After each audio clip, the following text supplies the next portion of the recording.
Yeah, extraordinary situation. Means probably that Scott Morrison won't do what hasn't been done for 100 years and win a by-election off an opposition party, because the biggest hopes the coalition had were John Barilaro or Andrew Constance running in Eden Monaro, and that their personal profiles would lift them over the line in the seat. Labor has its own high-profile candidate in Christy McBain. So Andrew Constance has put out a statement today. Let's hear what he told you yesterday when he said he was running. We have a lot to do.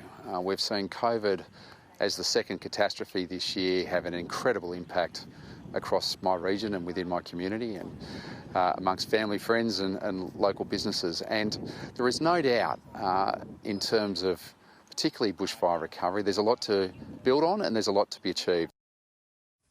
All the talk around this is the suggestion that Andrew Constance believed that he would be undermined, having double-crossed John Barilaro for the entire by-election campaign, and that might have hurt his chances. But here's his official statement.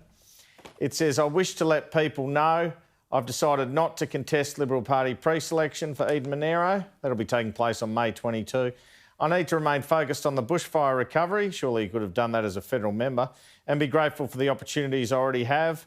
And he says, "I appreciate people will be confused by my actions over the past couple of days, and for that I am sorry." Now, I have some more leaked messages, Kieran.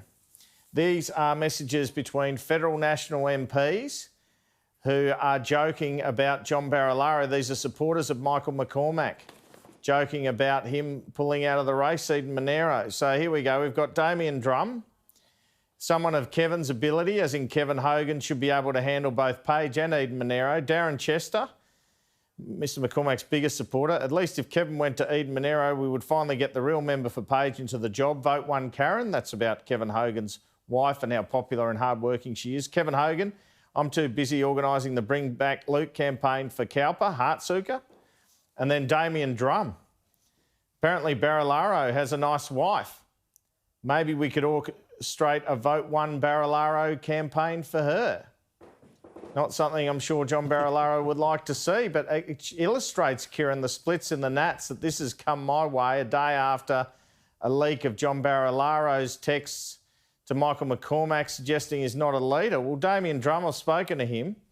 He says he cannot believe these messages have been leaked. He says you can't even have a private joke on a WhatsApp group. Anyway, look, the other person to pull out, they're just dropping like flies, really. Firstly, Barilaro, Constance, and now Jim Molan. Let's have a look at his statement. He's saying the senator, who he was also speculated on. Indeed, when on Sunday Agenda, I revealed Mike Kelly looked about to retire, Kieran, we showed footage of Barilaro, Constance and Molan as the hopes for the side, the government in this, and now all of them have dropped out. So he says, it's my belief the most important contribution I can make to the Morrison government is to engage on national security and sovereignty issues in the Senate. COVID-19 shown we need a national security strategy in the Senate. I thank colleagues and supporters who have suggested to me I might be the right person to put myself forward to represent people and communities of Eden Monaro.